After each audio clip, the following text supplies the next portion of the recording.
Ich freue mich hier heute Abend hier zu sein, um meine Idee, um meine Analyse zu präsentieren. Hier eine Fassung auf Französisch, hier auf Deutsch und hier die Grenze. Du bist in Fribourg. Ja, deswegen. Es ist nicht eine 1:1 Übersetzung, aber es gibt verschiedene Elemente hier oder dort. Gut. Ich spreche nicht im Namen des Instituts für Banking und Finance, ich spreche in meinem Namen, um klar zu sein. Okay, so versuchen wir jetzt. Perfekt, funktioniert. Einführung. Ich habe mich auf Lehman Brothers fokussiert. Es ist passiert vor ein bisschen mehr als 11 Jahren. Und wissen Sie, es war wie ein Krach für ein Flugzeug. Deswegen habe ich geschrieben hier LB 2008 für Lehman Brothers. Weil es schien unerwartet. War es wirklich der Fall? Analysten haben versagt. Wo stehen wir heute? Das heißt, mit Großbanken, die noch tätig sind heute. Ich werde Beispiele von möglichen toxischen Finanzprodukten geben. Donc un certain nombre d'exemples de produits financiers complexes et toxiques. Donc viendront illustrer ma présentation pour être plus concret. Et puis j'en viendrai finalement, avant de conclure, à la crise des valeurs, qui n'est pas une crise technique. Wir sind mit einer Krise der Werte konfrontiert, die nicht technisch ist, aber die vielleicht noch schlimmer ist als die technische Finanzkrise. Schlussfolgerungen, Konklusion, positive Schlussfolgerungen. Ich hoffe, dass Sie nach so vielen vielleicht kritischen Aspekten, dass Sie in der Lage sein werden, heute Abend so gut zu schlafen. So am Ende meiner Präsentation möchte ich etwas Positives sagen. Es gibt Lösungen. Il existe des solutions à ces problèmes et j'aimerais en présenter, en discuter quelques-unes. Mon livre, bien sûr, je vais l'utiliser. Also der Flug LB 2008. Es hat am 15. September, gibt es einen Laserpointer, eventuell, à propos, es wäre nützlich. Est-ce qu'il y aurait un pointeur laser, éventuellement? Éventuellement.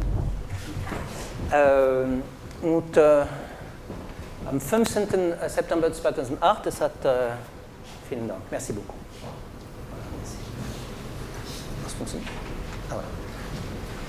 Und es war der Beginn eines komplexen Prozesses, begleitet von Gläubigerforderungen im Umfang von ca. 1.200 Milliarden Dollar. Donc des montants énormes.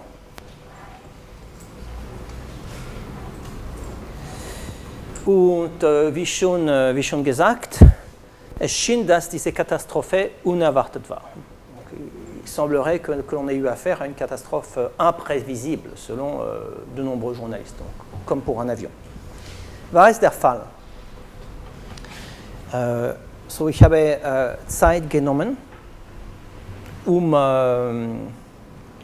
zu verstehen, ob es der Fall war. Und wissen Sie, mit einem Krach vom Flugzeug gibt es immer eine sogenannte Black Box. Il existe toujours une boîte noire lorsqu'il y a un accident aéronautique. Und was gehört zu diesem Black Box? Vielleicht der letzten jährlichen Bericht von Lehman Brothers. Alors j'ai lu ce dernier rapport annuel de Lehman Brothers, 2007, und es lohnt sich.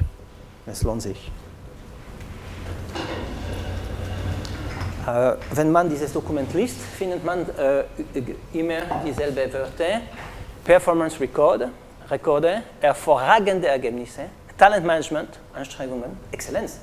Sie waren exzellent, sie waren fokussiert auf Risikomanagement und ein paar Monate danach sind sie verschwunden. Donc en dépit de leur excellence, supposée excellence, ils ont fait faillite. Sie waren auch 42 Mal Best in Class und so weiter.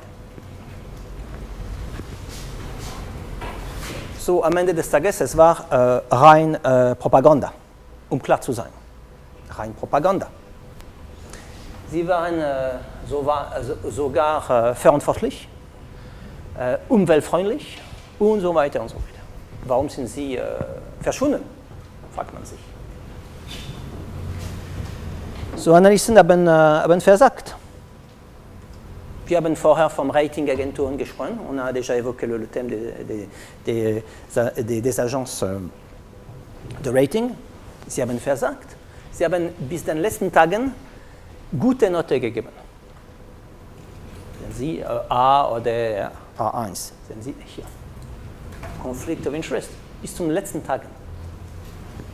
Der ehemalige Direktor Richard Fuld war in der Lage, eine halbe Milliarde dollars. So, il a été en situation, l'ancien directeur, de conserver un demi-milliard de Dollars, obwohl verantwortlich war für diese Bankrott.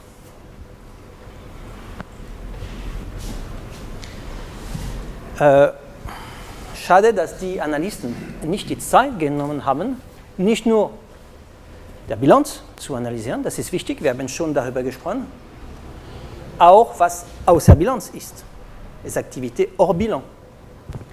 Und wissen Sie, es ist wie für einen Eisberg. Was oben ist, Bilanz, Geschäfte, ist viel kleiner im Vergleich mit was unter dem Tisch ist, außer Bilanzgeschäfte. Und eine Nummer wäre genug. Un chiffre aurait été suffisant pour avoir une idée du désastre qui allait se produire. 50. Das heißt, Außerbilanzgeschäfte waren 50-mal größer als Bilanzgeschäfte. Fertig. Ein Sitz, eine Nummer, ein Satz. Die Analysten haben das nicht gemacht. Sie haben tausende Seiten von Dokumenten geschrieben. Das wäre genug. 50-mal. Das heißt, dass die Lage kritisch war. La situation était critique et ce chiffre suffisait pour comprendre qu'effectivement, ça allait déraper d'un moment à l'autre. 50-mal größer. Und was gibt es außer Bilanz? Qu'est-ce qui compose leur bilan? Gerade die Komplexe der Finanzprodukte, Derivaten, komplexe Produkte, strukturierte Produkte. Ce sont ces produits complexes, produits dérivés complexes, qui constituent précisément leur bilan. Und diese Produkte, sehen Sie, waren ca. 1500 Mal größer als dem Eigenkapital der Bank. Donc ces produits complexes dérivés correspondaient à 1500 fois les capitaux de la banque, les capitaux propres de la banque. Was war der Stand der Dinge? Das Eigenkapital betrug gerade einmal 3,25% der Bilanzsumme. Heute ist es ca. 4,5%, schon besser, trotzdem weit weg von was erwartet wurde. Wo sollen wir sein? Circa am 20%, nicht 4 oder 5%. 20% der Bilanz. Warum 20%? Pourquoi donc 20%? Pourquoi faudrait-il atteindre cette limite de 20% pour les capitaux propres, 20% du Bilan? Wenn man einen Kredit kriegen möchte in der Schweiz, zum Beispiel, um eine Wohnung zu kaufen, muss man 20% der Summe auf den Tisch legen. Il faut apporter 20% de la somme pour s'endetter. Das ist gut. So. Die Banken, die Großbanken hier, sollten dieselben Regeln für sich selbst benutzen. 20%.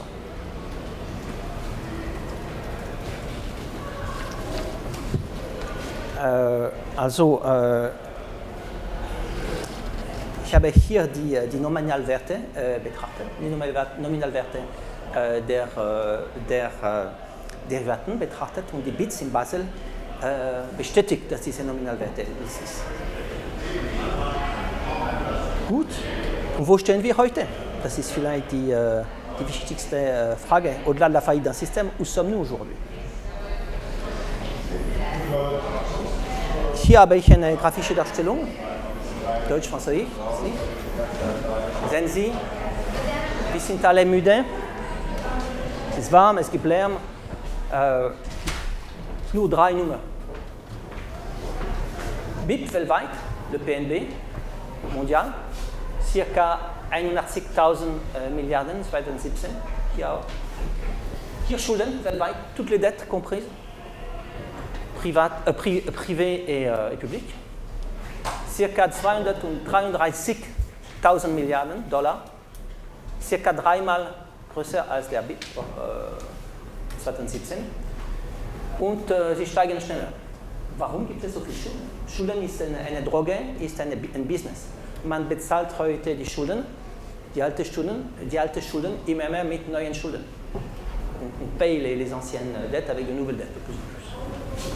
On tient alle diese Produkte, die aus der Bilanz sind, tous les produits qui sont retrouvés hors bilan, circa 9-mal dem BIP weltweit. Riesig. Warum gibt es so viele Derivaten weltweit?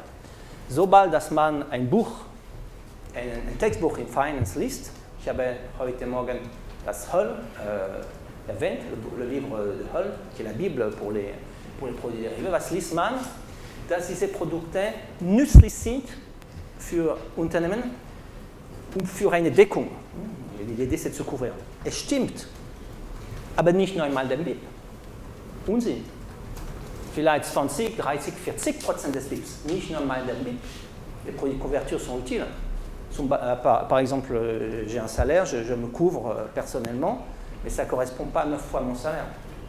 Peut-être à 5 ou 10% de mon salaire, au maximum. Das ist viel zu viel. Das erzeugt Systemrisik. So, wo stehen wir heute? Goldman Sachs.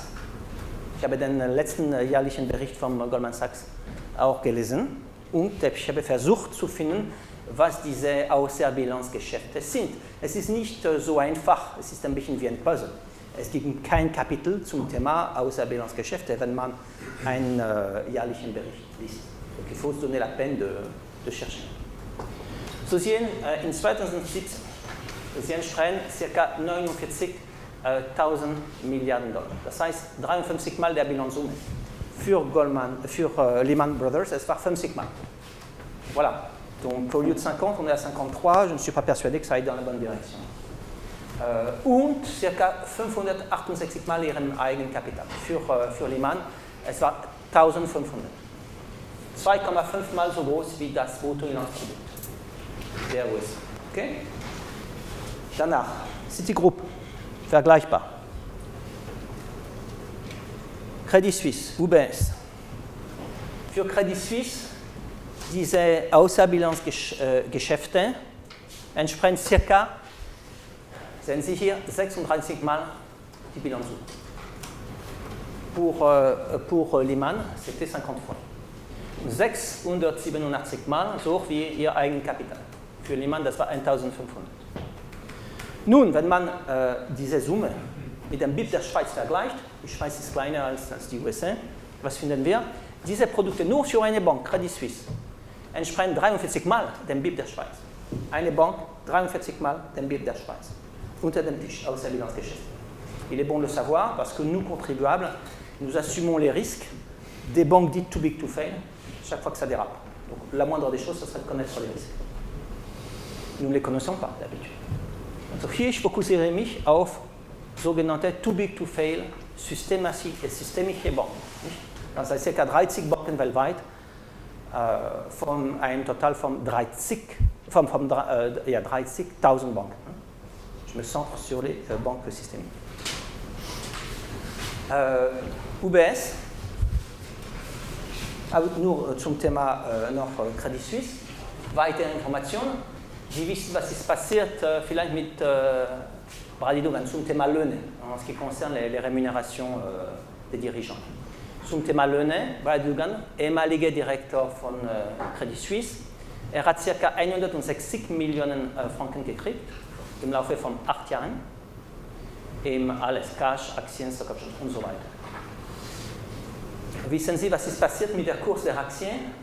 Vous savez comment le cours de l'action a évolué pendant ces 8 ans en ce qui concerne Credit Suisse? Gesunken, 70%. So Boni sind im Prinzip rechtfertigbar, sobald es einen Erfolg gibt. Aber haben wir einen Erfolg gesehen hier? Minus 70%. So, das ist nicht mehr Kapitalismus, das ist etwas anderes. 70%. UBS. Es ist ein bisschen besser als Credit Suisse. Diese Produkte entsprechen ca. 20 Mal die Bilanzsumme und 28 Mal das Schweizer BIP. Und ein Drittel der Weltwirtschaftsleistung. Ein Drittel. Ein Viertel, Entschuldigung, des weltweiten BIPs. Un quart du PIB mondial. Zum Thema UBS auch. Es lohnt sich, ich bleibe hier, es lohnt sich zu bemerken hier, auf diese Fassung, dass die Lage war interessant in 2007, 2008. Hier aber, was haben wir? Gewinne und Dividende. Hier Gewinne oder Verluste in 2007, 2008, les gains et les pertes. Orange, Dividende für die Aktionäre. Und diese grafische Darstellung ist logisch. Was qu'on observe ici est tout à fait logique. Warum? Wenn es Gewinne gibt, hier 2005 und 2006 zum Beispiel, dann gibt es Dividende. Donc lorsqu'il y a des profits, les dividendes sont distribués. Tout à fait logique. Und im Fall von Verluste, keine Dividende. In Ordnung. Was weniger logisch ist, was passiert für die Boni. Das ist weniger logisch in der Logik der Wirtschaft. Hier sehen Sie in Blau wieder Gewinne, Verluste, aber in Orange jetzt die Boni. So, obwohl es Verluste gab es Boni. So, en dépit de pertes, des Boni ont été distribués. Comprennent qui pourra.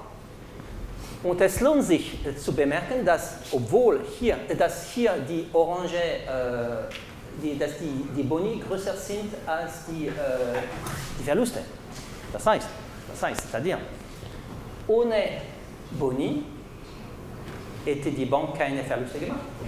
Si la banque n'avait pas distribué de bonus, elle n'aurait pas réalisé de pertes, und die Bank hätte Steuer bezahlt. Gut, praktisch so, die Lage ist kompliziert. Die UBS wurde gerettet vom Steuerzahler in der Schweiz. Sie geben Boni und sie bezahlen keine Steuer. Diese Strategie widerspricht der Logik der Wirtschaft.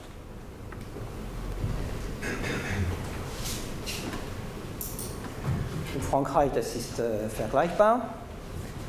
Zum Thema UBS, man weiß auch, was die Lage hier ist heute.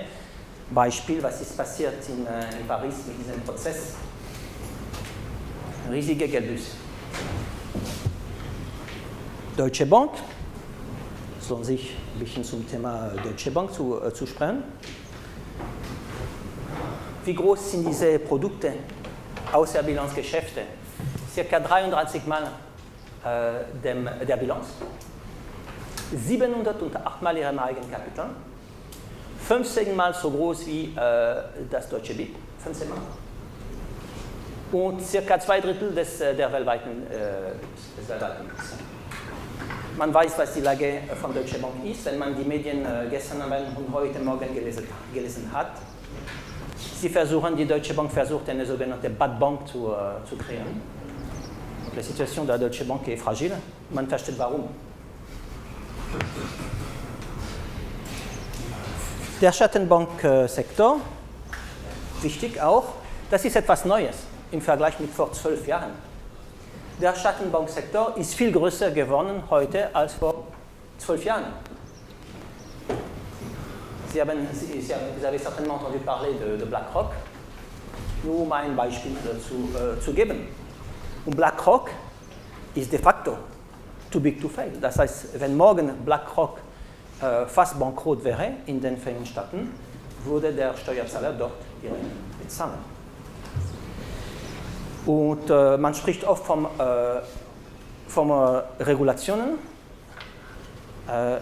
Regulierungen, aber der Schattenbanksektor ist fast nicht reguliert.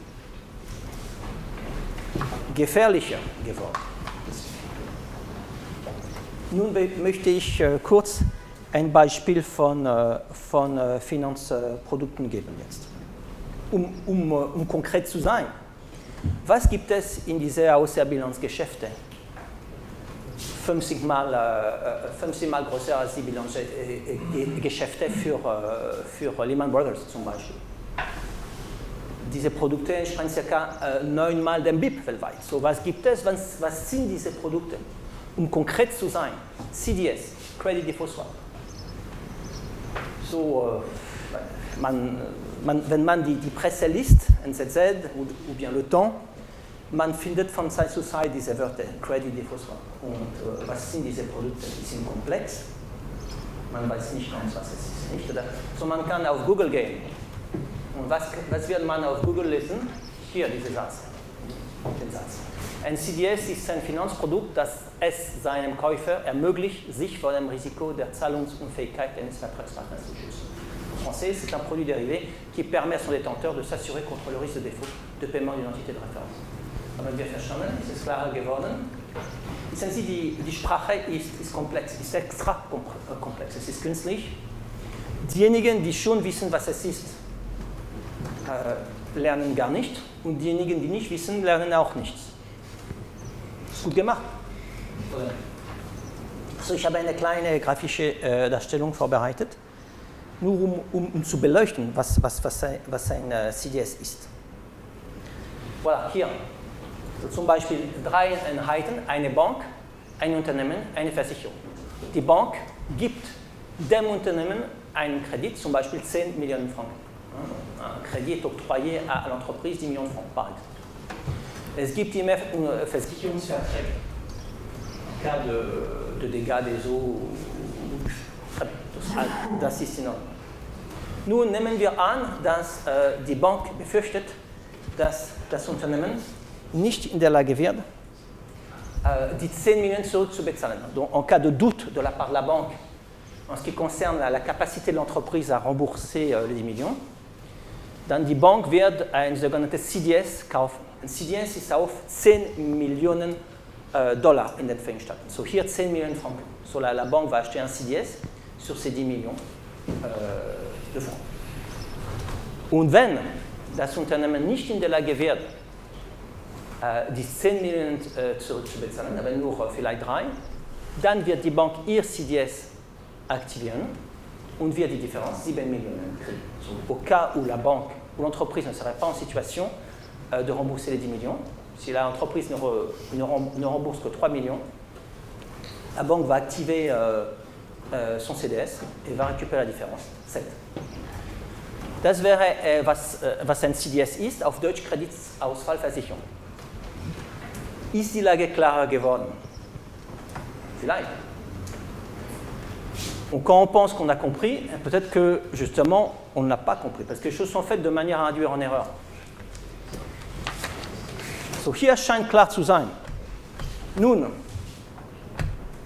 es gibt eine kleine Bemerkung, wenn Sie auf Google gehen, um zu verstehen, was ein CDS ist. Kleine Bemerkung, man muss nicht zwangsläufig eine wirkliche Risikoposition in dem versicherten Basisgeschäft haben, um einen CDS eingehen zu können. Il n'est pas nécessaire d'être effectivement exposé au risque sur l'entité de référence pour entrer dans un contrat de CDS. Was bedeutet das? Das heißt, man muss nicht unbedingt Risiko tragen, um eine Versicherung zu kaufen. Wunderbar, das ist modern. Nicht, oder? Donc on ne doit pas obligatoirement supporter des risques pour avoir le droit de s'assurer.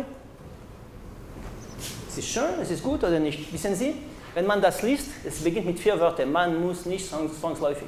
Il n'est pas nécessaire de. So, es scheint positiv zu sein, es ist gut artikuliert, aber es ist positiv. Beispiel, so man muss nicht zwangsläufig ein Auto besitzen, um eine Autoversicherung zu kaufen. On ne doit pas obligatoirement posséder une voiture pour acheter une assurance voiture. C'est bien ça, non? Modern auch, nicht? Wäre es gut oder wäre es schlecht? Was denken Sie? Und man hätte das Recht, nicht nur eine Autoversicherung zu kaufen, aber 10, 100 auf das Auto des Nachbarn. On achèterait des soi-disant produits d'assurance sur la voiture du voisin. Warum? Warum wäre es nützlich, sogenannte Autoversicherung auf das Auto des Nachbarn zu kaufen?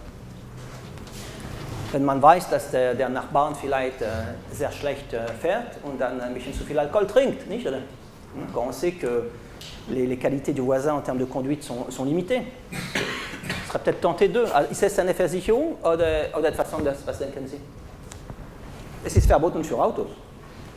Alors, est-ce que ça serait une assurance ou est-ce que ça serait quelque chose d'autre? Es wäre eine Wette, c'est un pari. Eine Wette auf was? Un pari sur quoi? Auf den Unfall des Nachbarns, sur l'accident du voisin. Und wenn man erlaubt wäre, so viele sogenannte Autoversicherungen auf das Auto des Nachbarns zu kaufen, 10, 100, es gibt keine Grenze, also es ist erlaubt, noch heute in 2019. Donc si on avait le droit d'acheter autant de soi-disant assurance voiture sur celle du voisin, on serait tenté peut-être de manipuler sa voiture. Man hätte anreize, sein Auto zu manipulieren, ein bisschen in der Nacht, sicher zu sein, dass einen Unfall machen wird. Pour être sûr qu'il va bien avoir un accident en tant qu'affaire. Das ist verboten für Autos. Bien sûr. Aber es ist noch erlaubt heute mit Kreditausfallversicherungen. Noch heute in 2019, nochmal nach Tausende und Tausende Seiten von Regulierungen. 2 Sätze sind genug hier, nicht so viele Seiten. Sie besitzen ein Auto, Sie müssen nur eine Autoversicherung kaufen und Sie haben nicht das Recht, eine Autoversicherung auf das Auto von jemand anders zu kaufen. Donc 2 phrases seraient suffisantes. Vous possédez une voiture, vous devez acheter une assurance et vous n'avez pas le droit d'acheter une assurance sur la voiture de quelqu'un d'autre. Très simple, trop simple manifestement. Okay, so ich gehe weiter mit meinem Beispiel hier. Erlauben Sie mir, 2 Szenarien zu vergleichen. Erlauben Sie mir, diese Lage zu betrachten. Die Bank anstelle von 1 CDS auf 10 Millionen Franken kauft 10 CDS, so 10 mal 10 in 100, auf 100 Millionen. So la banque va acheter 10 CDS au lieu d'un. Erlauben Sie mir, hier 2 Szenarien zu vergleichen. Szenario Nummer 1. Das Unternehmen gibt die 10 Millionen zurück. Dans le premier cas de figure, l'entreprise va rembourser les 10 millions et la banque va récupérer le montant. Szenario Nummer 2, das Unternehmen leidet unter finanzielle Probleme et dans ce cas-là, l'entreprise ne va rembourser que par exemple 3 millions. In diesem Fall wird die Bank ihre 10 CDS aktivieren und wird 10 mal die Differenz, 10 mal 7, 70, kriegen. Donc, Fazit, die Bank kriegt mehr, wenn ihre Kunden unter finanziellen Problemen leiden, als wenn ihre Kunden gesund sind. La banque récupère plus lorsque ses clients sont en bonne situation financière que lorsqu'ils souffrent d'un certain nombre de difficultés. Unsinn. Das heißt, Banken wie alle Unternehmen sollten zufrieden sein, wenn ihre Kunden auch zufrieden sind. Das widerspricht auch der Logik der Ökonomie. Danach, am Ende des Tages, wird eine andere Bank in diesem Spiel kommen, hier, und obwohl diese Bank keine Verbindung mit dem Unternehmen hat, wird auch CDS kaufen. Keine Verbindung bedeutet, dass sie keinen Kredit gegeben hat. So, une banque va acheter des CDS sur cette entreprise, bien qu'elle n'ait pas de lien avec. Und eine von diesen Unternehmen wird bankrott gehen. Und wir als Steuerzahler, wir werden die Rechnung bezahlen. Une des entreprises va probablement tomber en faillite et comme elle est too big to fail, nous allons payer la facture. Ist das realistisch oder nicht? Wissen Sie, ich bin Professor, vielleicht was ich sage ist ganz theoretisch und das wäre wahrscheinlich besser so. Ist es passiert, ja? Ein Beispiel am Anfang meiner Präsentation, Lehman Brothers. Nicht? Ici, on a eu Lehman Brothers. Lehman Brothers war hier. Wer hat die CDS verkauft? Qui a émis tous ces CDS? AIG, Entreprise, AIG. Wer hat diese CDS gekauft? Goldman Sachs und so weiter, nicht? So, warum hat AIG so viele CDS auf Lehman Brothers verkauft? Pourquoi AIG a vendu autant de CDS sur Goldman Sachs? AIG war überzeugt, dass Lehman systémique war. Donc à partir du moment où AIG pensait qu'effectivement Lehman était too big to fail, Voilà, il n'y avait pas de risque à émettre ces produits. Und das Management vom AEG hat gesagt, diese CDS sind eine Moneymaschine. Wenn man weiß, wenn man überzeugt ist, dass ein Unternehmen systemisch ist, was ist der Wert des CDS auf dieses Unternehmen? Null. So, AEG a donc vendu des produits en étant persuadé des CDS que la valeur de ce produit était nulle, puisque selon AEG, Lehman était systémique. Goldman Sachs hatte andere Ideen und war überzeugt, dass Lehman nicht systemisch war. Nicht nur überzeugt. Wer hat die Entscheidung getroffen am Ende des Tages, dass Lehman bankrott gehen sollte, qui a pris la décision que Lehman n'était pas too big to fail? Herr Paulson, ministre des Finances aux États-Unis, secrétaire au Trésor. Was hat Herr Paulson vorher gemacht? Monsieur Paulson war Direktor d'une banque, d'une grande Banque, au hasard Goldman Sachs et pas Lehman Brothers. Das war ein gutes Geschäft für Goldman Sachs. Aber das war nur die erste Etappe. Sobald das Lehman bankrott gegangen ist, dann, ein gutes Geschäft für Goldman, sollte AIG die Rechnung bezahlen. Donc il fallait surtout que AIG ne tombe pas en faillite, parce que AIG allait payer la facture. Et en réalité, c'est le contribuable américain qui a payé la facture. Donc, was ist passiert hier? Nochmal, sobald das Lehman bankrott war AIG praktisch bankrott. AIG konnte nicht bezahlen. Und Herr Paulson, zweite Entscheidung, M. Paulson a décidé que AIG était précisément too big to fail system. Donc, le contribuable américain allait payer la facture. Und 2/3 dieser Summe sind für diese Banken gegangen. Voilà. Ich muss Gas geben. Wie viel Zeit habe ich noch? Perfekt, danke für die Information. 50? So, ich muss Gas geben. Okay. Ein Beispiel in der Schweiz kurz. Es gibt solche Produkte in der Schweiz auch. Ich gehe schnell. Auch in Deutschland, in Frankreich. Man sieht ein schönes Coupon, 9,5% im Vergleich mit minus etwas, ist wahrscheinlich besser. Und gute Rating, sehen Sie A1, A. Und man versteht nicht, was es ist, wie immer, Barrier Reverse Convertible, es ist wie vorher, on ne sait pas trop ce que c'est, comme les CDS. Und man im Durchschnitt verliert Geld. So, ich gebe ein bisschen Gas, aber ich bin verfügbar für Fragen. Nur ein Punkt, es gibt auch toxische Produkte in Europa. Wir sind mit einer Finanzcasino-Wirtschaft konfrontiert. On est confronté à ein Finanzcasino, die abgekoppelt ist von der Realwirtschaft. So, hier diese grafische Darstellung.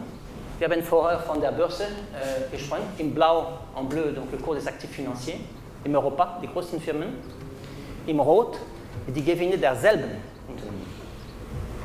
Was lernen die Studierenden in Wirtschaft oder in Finanz? Dass die Kurse sollten die Gewinne entsprechen.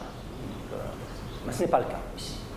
Donc les cours des entreprises croissent bien plus vite que les gains des mêmes entreprises. Es gibt eine Diskrepanz. Warum? Weil Zentralbanken investieren eine riesige Menge Geld im Finanzsektor in der Hoffnung, dass der Finanzsektor in der Lage wird, in der Realwirtschaft zu investieren. Das ist nicht der Fall.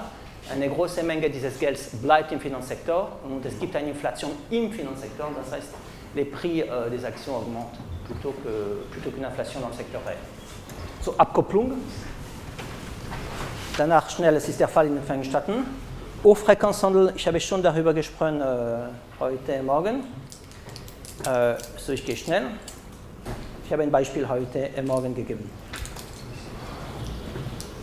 Am Ende des Tages, wir sind mit einer Krise der Werte konfrontiert, die viel schlimmer ist als die technische Finanzkrise. Wir sind konfrontiert à eine Krise der Valeurs. Schnell, es gibt leider viele Beispiele. Man erinnert sich von Jérôme Kerviel, er hat für Société Générale in Paris gearbeitet und er ist im Gefängnis gegangen, il est allé en prison et il a été accusé d'une perte de 4,9 Milliarden d'euros. Die Polizei hat seine E-Mails genommen und was hat er geschrieben? Den idealen Modus operandi in einem Handelsraum kann man in einem Satz zusammenfassen. Man muss wissen, wie man das größte Risiko eingeht, um der Bank die größtmöglichen Gewinne zu bescheren. Angesichts dieser Regel wiegen die elementasten Vorsichtsgrundsätze nicht schwer. Bei der großen Geldorgie werden die Trader genauso behandelt wie jede x-beliebige Prostituierte. Eine kurze Anerkennung, dass der Tagesumsatz in Ordnung war. Version française. Monsieur Touré, hat für Goldman Sachs gearbeitet und es gab einen Prozess gegen Goldman Sachs in New York und Goldman Sachs hat dubiose Produkte verkauft an seinen Kunden. Und die Polizei hat auch seine E-Mail genommen. Was hat er geschrieben? Entschuldigung. Etwas fest, aber es ist französisch hier. De plus en plus d'effets de levier dans le système, donc de plus en plus de dettes. L'édifice tout entier peut s'effondrer à chaque instant. Quand je pense que c'est un peu moi qui ai participé à la création de ce produit, le genre de truc que tu inventes en te disant « et si on crée un machin qui ne sert absolument à rien, qui est complètement conceptuel et hautement théorique, et que personne ne sait pricer, évaluer ». Ça fait mal au cœur de voir que ça implose en vol. C'est un peu comme Frankenstein qui se retourne contre son inventeur. Voyons. Danach Herr Polk. Auch interessant, er war Trader in New York und er hat einen Artikel in New York Times geschrieben. Während meines letzten Jahres an der Wall Street betrug mein Bonus 3,6 Millionen $. Und ich war wütend, ich war content, weil das nicht genug war. Ich war 30 Jahre alt, hatte keine Kinder, keine Schulden abzuzahlen, kein philanthropisches Ziel vor Augen. Ich wollte mehr Geld, und zwar aus dem gleichen Grund wie ein Alkoholiker noch ein Glas braucht. Ich war süchtig. Fazit, Resümee. Der erste vergleicht nicht mit einer Prostituierte, der zweite mit Frankenstein und der dritte sagt, er ist süchtig. Krise der Werte. Voilà, si je gehe schnell, es gibt eine interessante, ich habe keine Zeit, je n'ai pas le temps, mais si vous voyez ce film Inside Job, vous verrez le procès contre Goldman Sachs et vous verrez l'arrogance des participants. Et s'il y a le temps, après ça, dans la discussion, je le montrerai avec plaisir. Voilà, je vais de l'avant. Je termine avec ce dernier transparent. Um etwas Positives zu sagen. Es gibt Lösungen, glücklicherweise. Und sie sind einfach. Man bekämpft nicht ein komplexes System mit komplexen Lösungen. Il faut trouver des solutions simples face à ce système complexe. Zertifizierung von Finanzprodukten, Zertification des produits financiers. Klar, es existiert in alle Branchen, Autoindustrie, Pharmaindustrie. Das ist nicht perfekt, aber es existiert trotzdem. Es gibt Swiss Medic in der Schweiz. Wir brauchen Swiss Finance, um zu checken, dass es keine oder weniger toxische Produkte gibt. Zweiten Punkt, Trennbankensystem. Die Système ein bisschen anders hier, aber trotzdem sind sie alle hier. Donc, il s'agit d'introduire un système qui permet de séparer les banques d'affaires des banques de dépôt. Regulierung des Schattenbanksektors. Ja, wir haben schon von BlackRock gesprochen. Entschädigungen Bonus-Malus. Ja. Boni sind in Ordnung, sobald es Erfolge gibt. Wenn es Verluste gibt, es ist Unsinn. Mindesteigenkapital von Banken, die sind heute bei 4,55%, sie sollte, wie schon gesagt, bei 20% sein. Mikrosteuer, hier werde ich 30 Sekunden nehmen, mindestens. Wissen Sie, wie groß ist das Volumen von elektronischen Transaktionen in der Schweiz en comparaison avec le PIB? Les transactions électroniques correspondent à peu près 150 fois 150 Mal dem BIP der Schweiz. Alles, was elektronisch ist. Sie gehen im Restaurant zum Coiffeur, Sie gehen im Bankomat, Sie kaufen Aktien und so weiter. So mindestens 100.000 Milliarden Franken. 1 plus 14 Nullen. Wenn man davon 0,1% nimmt, 0,1% serait suffisant pour générer 100 Milliarden de Francs. Man hätte 100 Milliarden Franken. Genug, 3 Steuer abzuschaffen, die Mehrwertsteuer, 23 Milliarden, die Direktbundessteuer, 22 und die Stempelsteuer, 2. Das heißt, wir brauchen ca. 47 Milliarden, on aurait besoin de 47 Milliards de francs, et on en récolterait 100. Wir hätten 100. Das wäre sehr einfach, technisch einfach, politisch heikel. Und wir werden bald eine Volksinitiative, on va lancer une initiative populaire sur ce thème en Suisse. Wir haben eine Direktdemokratie hier, man hat gewisse Freiheit und man soll davon profitieren. Das ist nicht immer der Fall im Ausland. Voilà, eine neue Idee. Es ist nicht die Tobin-Tax, weil alle Transaktionen sind betroffen hier. Donc pas seulement les transactions, encore une fois, sur les produits financiers, mais tout ce qu'on fait de manière électronique. Et l'idée n'est pas de rajouter un nouvel impôt, on a déjà assez comme ça, mais de réduire et d'annuler, d'abroger un certain nombre d'autres impôts. Regulierung, es gibt zu viel Regulierung. Basel I, 30 Seiten, Basel II, ca. 300, Basel III, mehr als 600. Es ist kontraproduktiv am Ende des Tages. Man braucht vielleicht 30, 40 Seiten, wie mit dem Glass-Steagall-Act. Donc on a besoin d'un nombre de pages bien plus limité. Sonst gibt es immer Möglichkeiten, die Regulierung umzugehen. On trouve toujours des failles. Plus le nombre de pages augmente, plus on trouve des failles, bien sûr. Ratingagenturen, wir haben schon darüber gesprochen. Wissen Sie, Sie haben zu viel Macht. Wissen Sie im Durchschnitt, wie viel Zeit braucht eine Ratingagentur, um eine Note zu geben? Es gibt ein Buch auf Deutsch, Ratingagenturen. Hätten Sie eine Idee, um ein Land oder ein Unternehmen? Im Durchschnitt, was hätten Sie gesagt? Es handelt sich um Jahre, Monate, Wochen, Tagen, Stunden, Sekunden? 2-3 Stunden. Kann man das wissen? 2-3 Stunden. Sehr effizient, nicht? 2-3 heures pour évaluer un pays. Et c'est très einfach, on sait, c'est très facile à trouver, on sait combien de personnes travaillent pour Moody's et on sait combien de rapports ils émettent chaque année, donc il suffit de diviser pour avoir une moyenne. Ja, also, Revision d'enseignement de l'économie et de la Finance, Lehre im Finanzwesen. Wir haben schon heute Morgen darüber gesprochen. Voilà, ich bin fertig. Vielen Dank für Ihre Aufmerksamkeit. Merci pour votre attention und wir können diskutieren.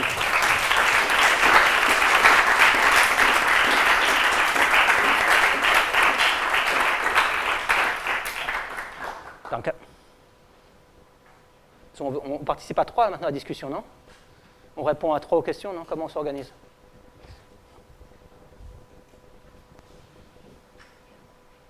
On peut prendre déjà des questions pour ne pas perdre de temps, si vous voulez. S'il y en a, ou des remarques.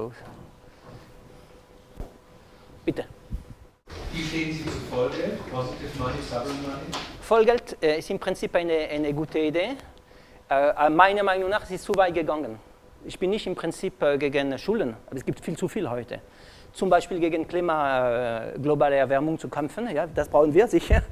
Und Schulden sind wahrscheinlich hier nützlich. Ich bin Schulden, die mit der Finanzcasino-Wirtschaft in Verbindung sind. Ja, das ist klar. Aber Schulden im Prinzip, warum? Nochmals, gewisse nachhaltige Projekte brauchen Schulden. Das ist die Frage. Sie können sie auch per Schenkgeld über die Zentralbank direkt. Ja, aber es wäre viel mehr begrenzt, meiner Meinung nach. Est-ce que la réduction de la taille des banques serait aussi une... Certainement. Certainement. Et comment y arriver, justement? En séparant les banques de dépôt des banques d'affaires. Ça permet déjà de réduire. Il est anormal qu'on ait aujourd'hui un système de banques dites systémiques. Ça contredit la logique du libéralisme dans laquelle ces banques se drapent continuellement. Une banque qui est too big to fail, qui est systémique, n'opère pas selon un mode libéral. Pourquoi? Parce qu'elle va prendre des risques que nous, les contribuables, allons assumer. Donc ce n'est pas du libéralisme, c'est autre chose. Une sorte d'escroquerie financière et intellectuelle. Donc bien sûr qu'il faut limiter cela. Pourquoi 30 banques, je parle des banques systémiques au niveau mondial, disposeraient de cet avantage? Vous prenez des entrepreneurs, ils prennent des risques, ils les assument. Eux, ils n'assument pas les risques. M. Brady Dougan a disparu avec 160 millions de francs, sympathique. Please. Just one thing to sort of dramatize some of the remarks you made about Lehman Brothers. The trading floor, Lehman Brothers, before the crash, the person who was headed it actually set out to make it to resemble as closely as possible. To resemble, sorry? A casino in Las Vegas. Casino. That is to say, Good choice. lighting, people were encouraged to smoke. Yes, to smoke. So in order to create an atmosphere exactly like that in a Las Vegas casino. Yeah, it's a kind of casino finance society, yes. Thank you for the information. They used to smoke cigars, maybe? Who knows? Vous avez abordé de façon un peu indirecte le problème de la captation des régulateurs, avec notamment un comportement des banques qui paraît un peu délirant, qui consiste à reprendre les systèmes dont les banques se dotent pour analyser les risques auxquels elles sont exposées. Est-ce que vous croyez que dans l'ensemble des mesures que vous proposez, on peut arriver à surmonter ce problème? Il n'y a pas de mesure magique. Mais ces mesures permettraient de réduire passablement les problèmes, déjà ne serait-ce que de ne plus être confronté à des banques systémiques. Parce qu'à partir du moment où une banque est plus petite, elle fait plus attention aux risques qu'elle prend. Et là, ça serait salutaire, comme n'importe quelle autre entreprise. Donc oui, ça irait certainement dans la bonne direction. Je ne prétends pas que ça soit un système parfait. Chacun aura certainement, on pourrait faire une longue liste si on avait plus de temps. Mais ça permettrait de stabiliser le système. Prendre des risques et ne pas les assumer, c'est la pire des choses à ce niveau-là. Merci. Sur le premier point, la certification, est-ce que tu as quelques pistes? Est-ce que ça bouge quelque part? Non. Moi, j'ai vu uniquement passer comme des idées bonnes, etc., mais personne ne le prend au sérieux, même pas les associations des consommateurs. Non, la seule chose qui bouge ici, c'est la microtaxe, pour être clair. Ça, c'est une idée, parce qu'il n'y a aucune raison qu'il y ait une particularité, une exception pour le secteur financier, puisque toutes les branches industrielles sont confrontées à un processus de certification. Mais manifestement, ce n'est pas un argument qui convainc, au-delà de notre assemblée. Et pourtant, et pourquoi? Pourquoi y aurait-il une exception? Pourquoi les grandes banques sont-elles encore autorisées aujourd'hui à émettre, à vendre des produits financiers toxiques? Ils font la publicité dans l'NZZ, dans le temps. Une grande page, 50 000 francs à peu près, donc ça coûte quelque chose. Qui gagne? Bien sûr, ceux qui font la publicité, en moyenne, et qui perdent les autres. Ja, so vielen Dank für den Vortrag. Also ganz am Anfang, Sie haben einfach gesprochen über verschiedene Zahlen, Sie haben ein ganzes Bild vorgestellt. Aber jetzt, ich frage mich, Sie haben auch erwähnt, dass Derivativen haben einen Nominalwert. Aber aus was besteht dieser Nominalwert? Also, was ist die Frage? Aus was besteht dieser Nominalwert und wie dieser Nominalwert zustande kommt in der Wirtschaft? Es gibt zwei Werte, das ist ein bisschen technisch, aber es gibt der Preis eines Produkts, eine Option, ein CDS, und es gibt den Nominalwert. So hier zum Beispiel, ich gehe zurück zu meinem Beispiel hier mit CDSs. Voilà. Hier. CDS. So, was wäre der Nominalwert des CDS? 10 Millionen Franken, um klar zu sein. Was ist der Marktwert des CDS? Weniger als 10. Das hängt vom Risiko ab. Wie viel bezahlen Sie, um sich gegen ein Risiko von 10 Millionen Nominalwert zu decken? Vielleicht bezahlen Sie 1 Million zum Beispiel. Das hängt davon ab. Wenn das Risiko groß ist, vielleicht bezahlen Sie 6 oder 7 Millionen. Wenn es kein Risiko gibt, wie AEG gedacht hat, dann der Preis wäre 0. Das hängt davon ab, zwischen 0 und 10, zwischen 0 und der Nominalwert. Voilà. Andere, bitte. Une Georgiste, sont arrivés à la conclusion qu'ils ne devraient pas parler d'une taxe. Taxe en général ou bien micro-impôt en général? D'un impôt pour ce qu'ils proposent, mais une contribution ou d'utiliser un autre mot parce que le mot impôt est mal perçu. De manière négative. Est-ce qu'il faudrait peut-être aussi ne pas parler microtaxe, mais micro-fille, micro-contribution, je ne sais pas un autre mot qui s'appuie. Vous savez, au bout du compte, c'est bien d'appeler les choses par leur nom. C'est une taxe, on paye quelque chose et c'est microscopique. En France, ils sont très forts pour trouver des mots. Donc vous avez, j'ai essayé de me renseigner sur le nombre d'impôts. Alors on me dit 214. On me dit après ça, si on rajoute les taxes, et les contributions, et puis aussi les cotisations, alors on est à 400, 500, et puis personne ne sait exactement. Donc c'est bien d'appeler les choses par leur nom. C'est une taxe, on paye quelque chose, mais c'est microscopique. Pas besoin de le cacher, c'est petit, on paye, mais c'est inoffensif. Enfin, ça on peut en discuter longuement. Quand on regarde la gouvernance financière par point de vue de régulation, c'est souvent des institutions, en tout cas au niveau international, qui fonctionnent sur le mode de l'autorégulation, qui sont soi-disant, qui sont privées, qui sont finalement assez opaques et assez des cercles assez éloignés finalement du contrôle démocratique. Donc là, quand on lit amélioration et simplification de la régulation, ça comprendrait aussi justement un changement assez radical de cette gouvernance financière qui peut être reprise en main. À mon avis, oui, parce que les lobbies jouent un trop grand rôle. Vous avez à Bruxelles, pour les mois nous faisons partie de Finance Watch, vous avez à Bruxelles 1700 lobbyistes financiers. Et Finance Watch, il y a à peu près une douzaine de permanents, donc ça donne une idée. Donc ils sont très actifs, tous ces gens-là. Donc l'ancien directeur de Finance Watch nous avait expliqué d'ailleurs comment ça se passait. Donc vous avez une première version d'une réglementation qui apparaît, et les grandes banques la lisent et disent oui, ça ne va pas, il manque certains aspects, ce n'est pas complet. Donc au lieu d'avoir un document de 50 ou 100 pages, après avoir tenu compte de toutes les grandes banques veulent, on arrive à 600, 700 pages. Et les mêmes grandes banques vous disent après, trop complexe, on ne peut pas appliquer. Donc voilà, c'est un jeu. Donc il faut un système où les gens comprennent que, bon, il y a des lobbies, mais il faut qu'ils comprennent qu'ils sont élus avant tout par des citoyens, si la démocratie a encore un sens, et qu'il faut donc respecter les citoyens et non pas les lobbies.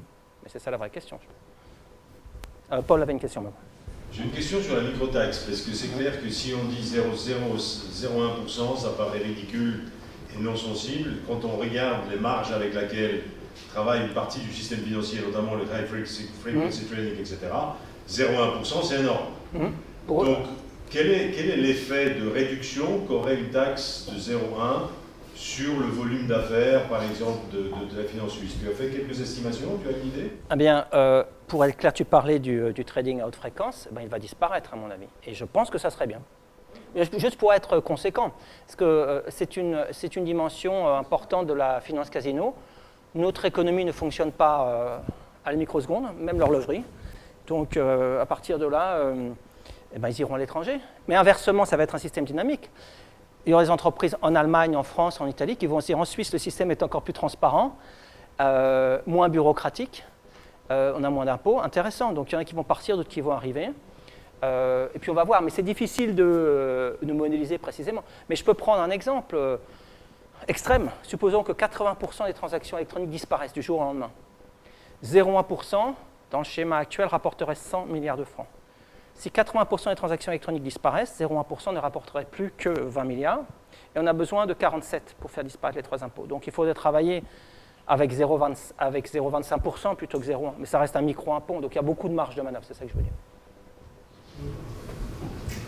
Du hattest, wenn ich mich täusche, hast du früher noch die Maßnahme von der minimalen Haltedauer für eine Aktie gehabt. Ist das nicht mehr aktuell? Oder? Es ist aktuell. Das heißt, so nach dem Krieg, nach dem Zweiten Weltkrieg, nicht die minimale, im Durchschnitt in den Vereinigten Staaten, die Dauer war circa 5 Jahre, um eine Aktie zu behalten. Heute ist es sich um ein paar Minuten. Voilà. Nur um zu verstehen. Unglaublich. Ja. Bitte. Ich habe mal vorgeschlagen, dass man das Finanzsystem ganz einfach entschleunigen kann und entsachen kann, indem man eine Haltedauer von einem Tag vorschreibt. Das ist ein Einzeiler. Dann wird man natürlich von der Finanzwirtschaft für verrückt erklärt, aber ich glaube, es ist eine gute Maßnahme. Und bei den Boni kann man ja sagen, die privaten Firmen können Boni vergeben, wie sie Lust haben, aber nur 1 oder 2 Millionen, Sie haben das indirekt angedeutet, sind steuerlich absetzbar. Und dann hätten wir einen wunderbaren Shrink. Und bei den CDS würde ja jetzt einer von der EU-Kommission sagen, ja, die ungedeckten Leerverkäufe, die ungedeckten Kreditausfallversicherungen, die haben wir jetzt untersagt. Aber das macht es noch schlimmer, weil wir eine Wertpapierleihe haben und zum Beispiel von einem passiv orientierten ETF-Fonds machen die dann Wertpapierleihe, verdienen extra, müssen das nicht im Bericht ausweisen und dadurch werden also praktisch noch andere mit in die Problematik reingezogen, die sonst nicht beteiligt werden. Also das ist dieses Regulierung, Soft-Regulierung, die es im Grunde nur ein bisschen schlimmer macht. Yeah. Aber meiner Meinung nach sollten CDS erlaubt, nur wenn sie nicht leer sind, nicht leere CDS. Voilà, und das macht Sinn in diesem Fall, aber es ist nur vielleicht 2-3% des Totals. So Großbanken werden dagegen sein. Man muss nur wissen, die anderen 2-3% sind nützlich, die anderen erzeugen Systemrisiken für die ganze Wirtschaft. Voilà. Aber Politiker in Brüssel sind davon nicht überzeugt. Ou wollen nicht davon hören. Qui a encore de l'énergie? Bitte. Une question, oui. C'est bien de proposer des solutions, mais est-ce qu'on n'est pas en train de combattre la industrielle? Quelle serait la prochaine? Je me prépare. Juste pour dire, mais si jamais un jour il y a de nouveau une crise, les banques centrales ont déjà des taux d'intérêt négatifs, elles ont déjà distribué des trillions de dollars apparemment sans intérêt. Il va rester quoi? Plus grand chose. On ne sait même pas comment on pourrait gérer la prochaine crise. Donc les choses ont changé dans le sens où c'est pire qu'avant. Pas parce que les proportions sont devenues tellement exposées, mais tout simplement parce qu'on ne saurait même plus comment gérer la prochaine crise. Pour le coup, on va avoir vraiment des cauchemars cette nuit, parce qu'il faut être constructif là. Non, mais vous avez peut-être des idées. Ici, l'idée, c'est de proposer des mesures. On pourrait discuter une heure. Je suis sûr qu'il y en aurait d'autres. Vous en avez proposé. Il faut avoir des idées à un moment ou à un autre. Sinon, effectivement, ça devient inquiétant. Mais la crise, à mon avis, la prochaine crise, aujourd'hui, la crise n'est pas terminée, celle de 2007-2008. Simplement, c'est une phase moins aiguë. L'exemple que je prends souvent, c'est une voiture qui conduirait dans le brouillard, toujours plus vite, avec des produits toxiques dans le coffre. Là, il s'agit de produits financiers toxiques. Donc voilà, c'est dangereux. L'accident peut avoir lieu demain, ou dans une semaine, ou dans un mois, ou dans un an, on ne sait pas exactement, mais il va avoir lieu. Tant qu'on ne réduit pas la vitesse de la voiture, tant qu'on n'enlève pas les produits toxiques, etc. Donc c'est ça qu'il faut faire. Alors là, c'est une liste, on peut bien sûr discuter, enlever des points, en rajouter. Mais à un moment ou à un autre, il faut s'attaquer au problème de manière sérieuse. Et le fait est qu'en Suisse, par le biais de la démocratie directe, on a plus de leviers qu'à l'étranger, donc il faut en profiter. Moi, j'avais une question dans un contexte un peu international comme ça, s'il y a une introduction d'une microtaxe, qu'en est-il si par exemple les acteurs après se réfugient dans des monnaies alternatives décentralisées comme les crypto-monnaies ou ce genre de choses-là? Parce que là, moi, c'est un peu ce que je verrais comme une porte de sortie. Parce que je partirais là-dedans et puis du coup, je me réfugierais là-dedans et puis bah voilà, la microtaxe, bah, merci beaucoup, au revoir. Vous savez, la réponse est la suivante. On a des touristes qui viennent en Suisse. L'été a commencé, ils payent souvent en dollars, en euros, etc. Mais s'ils veulent payer en bitcoin, c'est leur droit. À partir du moment où il y aura une transaction électronique, si la mesure est venue à être appliquée, à partir du moment où il y a une transaction électronique qui est effectuée en Suisse, la microtaxe est prise, peu importe quelle devise, qu'elle soit crypto ou non. Voilà, c'est ça l'idée.